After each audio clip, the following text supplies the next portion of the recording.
السلام علیکم ورحمۃ اللہ وبرکاتہ۔ نحمد و نصلی علی رسولہ الکریم، اما بعد۔ ہم میں سے ہر شخص یہ چاہتا ہے کہ اس کا مال بڑھ جائے،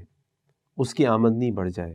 تاکہ وہ اپنی زندگی کو بہترین طریقے سے گزار سکے اور صرف اللہ کا محتاج ہو اور اللہ کے بندوں کی اس کو بالکل کوئی محتاجگی نہ ہو۔ کئی لوگوں کا خیال یہ ہے کہ جو مال و دولت ہے یہ اچھی چیز نہیں ہے، یہ مال و دولت انسان کو گناہوں کی طرف لے جاتا ہے، اس کو جہنم کی طرف لے جاتا ہے۔ تو دیکھیے، یہ مال و دولت بھی اللہ تعالیٰ کی طرف سے ایک آزمائش ہے۔ جو لوگ اس مال و دولت کو اپنی مرضی سے استعمال کرتے ہیں، اپنی دنیاوی، اپنی نفسانی خواہشات کے پیچھے اس کو ختم کر ڈالتے ہیں، اپنی نفسانی خواہشات کے لیے اس کو خرچ کرتے ہیں بغیر یہ دیکھے کہ اللہ اس کے رسول کے کیا احکامات، ہوں یقیناً یہ ان کے لیے گناہ کا باعث بن جاتا ہے، ان کی تباہی کا باعث بن جاتا ہے۔ لیکن اگر لوگ اس مال و دولت کی نعمت کو اللہ تعالیٰ کے بتائے ہوئے طریقے سے استعمال کریں، اپنی جائز ضروریات پہ خرچ کریں، فضول خرچی نہ کریں، اسراف نہ کریں، اور لوگوں کی فلاح بہبود کے لیے اور دین کی سربلندی کے لیے خرچ کریں، تو یہ مال انسان کو جنت میں لے جانے کا باعث بن جاتا ہے۔ ہم دیکھتے ہیں کہ اللہ کے نبی صلی اللہ علیہ وسلم کی زندگی میں، ان کی سیرت میں کئی صحابہ ایسے آئے کہ جن کو اللہ تعالیٰ نے بہت مال دیا اور اس مال کے ذریعے انہوں نے جنت کمائی۔ عبد الرحمن بن عوف رضی اللہ عنہ، ابوبکر صدیق رضی اللہ عنہ، اسی طرح عثمان غنی رضی اللہ عنہ۔ جب مسلمان ہجرت کر کے مدینہ آئے تو مدینہ میں میٹھے پانی کا ایک ہی کنواں تھا جس کا نام تھا بئر روما۔ اللہ کے نبی صلی اللہ علیہ وسلم نے اعلان فرمایا کہ جو بئر روما کو خریدے گا اس کے لیے جنت ہے، اور اس موقع پہ حضرت عثمان غنی رضی اللہ عنہ نے اپنے ذاتی مال سے اس بئر روما کی قیمت ادا کی، اور وہ قیمت ادا کر کے اس کو مسلمانوں کے لیے وقف کر دیا۔ اسی طرح اللہ کے نبی صلی اللہ علیہ وسلم نے غزوہ تبوک کے موقع پر جب فنڈ ریزنگ شروع کی اور کہا کہ بھئی مسلمان اپنا مال جمع کریں، ہمیں اس غزوے کے لیے مال کی ضرورت ہے، تو حضرت عثمان غنی رضی اللہ عنہ 940 اونٹ، 60 گھوڑے اور 10,000 دینار لے کر آ گئے۔ اگر آپ ایک اونٹ کی قیمت بھی آج کے دور میں لگائیں تو کم از کم بھی لاکھ روپے کا اونٹ ہوتا ہے، تو 940 اونٹ کتنے کے ہوئے؟ 9 کروڑ 40 لاکھ۔ اس کے بعد 60 گھوڑے،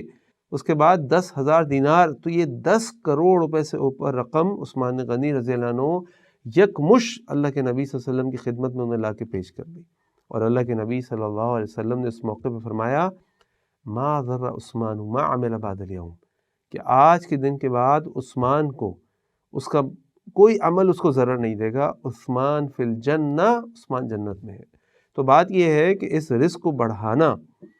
اس کی ہم سب کو کوشش کرنی چاہیے، ہم سب کوشش کرتے بھی ہیں، لیکن اس رزق کو بڑھانے کے لیے صرف جو دنیاوی اور مٹیریلسٹک مینز ہوتے ہیں، یعنی اسباب ہوتے ہیں کہ آپ اکانومی کو اچھی طرح سمجھتے ہوں، آپ کی اکاؤنٹنگ بہت اچھی ہو، آپ فائنینشیل ایشوز کو سمجھتے ہوں،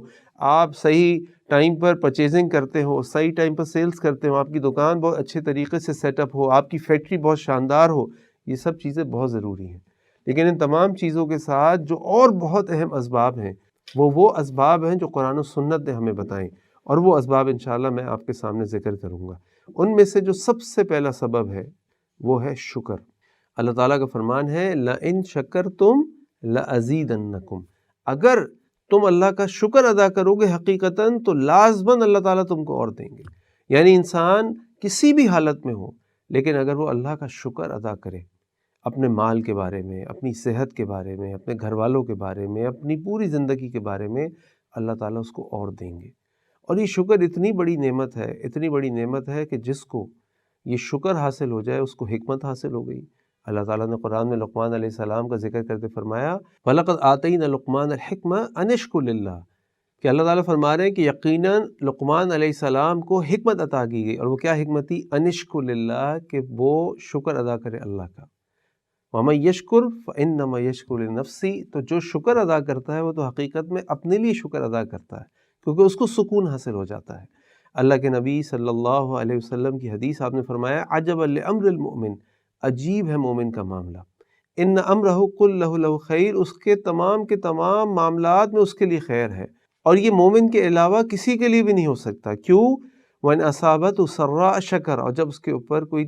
خوشی آتی ہے، اس کو کوئی خوشی ملتی ہے، وہ شکر ادا کرتا ہے، فَكَانَ خَيْرًا لَهُ، اور اس میں اس کے لیے خیر ہوتی ہے۔ وَإِنْ أَصَابَتْهُ ضَرَّاءَ، اور جب اس کو کوئی تکلیف پہنچتی ہے، صَبَرَ، وہ صبر کرتا ہے،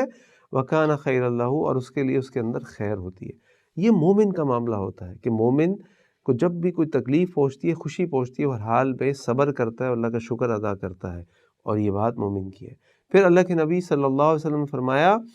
من لم یشکر الناس لم یشکر اللہ، یعنی اللہ کا تو شکر ہمیں ادا کرنا ہی ہے، لیکن ساتھ ساتھ ہمیں اللہ کے بندوں کا بھی شکر ادا کرنا ہے۔ جو لوگ ہمارے ساتھ رہتے ہیں، ذرا تصور کیجئے ایک شوہر اپنے گھر سے صبح کام کے لیے نکلتا ہے، مارا مارا پھرتا ہے، شام کو اپنی بیوی بچوں کے لیے حلال طیب رزق لے کر آتا ہے، اس کی بیوی اس کے لیے کھانا بنا کے رکھتی ہے، اس کے گھر کو صاف کرتی ہے، اس کے بچوں کو تیار کر کے رکھتی ہے، خود تیار ہوتی ہے۔ اب شوہر گھر آئے، اپنی بیوی کو دیکھ کے خوش ہو جائے، بیوی کے ساتھ کھانا کھا کر خوش ہو جائے، اس کا شکریہ ادا کرے، بیوی اپنے شوہر کا شکریہ ادا کرے کہ آپ میرے لیے، آپ ہمارے لیے صبح سے نکلتے ہیں، محنت کرتے ہیں، بھاگ دوڑ کرتے ہیں اور شام کو حلال طیب رزق لے کر آتے ہیں۔ بیوی اپنے شوہر کا شکریہ ادا کرے، انسان اپنے ماں باپ کا شکریہ ادا کرے، ماں باپ اپنی اولاد کا شکریہ ادا کریں، پڑوسی ایک دوسرے کا شکریہ ادا کریں۔ جب انسان شکر گزار بن جاتا ہے تو شکر گزاری صرف اللہ کی نہیں، بلکہ انسان کو شکر گزاری اپنے ساتھ رہنے والوں کے لیے بھی کرنی چاہیے۔ اور یہ اللہ تعالیٰ کی وہ نعمت ہے جس کے لیے انسان کو اللہ تعالیٰ سے سوال بھی کرنا چاہیے۔ اللہ کے نبی صلی اللہ علیہ وسلم نے حضرت معاذ رضی اللہ عنہ کو دعا سکھائی جو ہر فرض نماز کے بعد پڑھنا مسنون ہے، اللہم اعنی علی ذکرک و شکرک و حسن عبادتک، اے اللہ میں آپ سے سوال کرتا ہوں میری مدد فرمائیے اپنے ذکر کے لیے، اپنے شکر کے لیے اور اپنی اچھی عبادت کے لیے۔ تو یہ شکر اللہ کی بہت بڑی نعمت ہے، اور آپ کو پتہ ہے کہ آسمان کے نیچے اور زمین کے اوپر انسان کے لیے سب سے بڑی نعمت کون سی ہے؟ وہ نعمت ہے اسلام کی نعمت، وہ نعمت ہے ایمان کی نعمت۔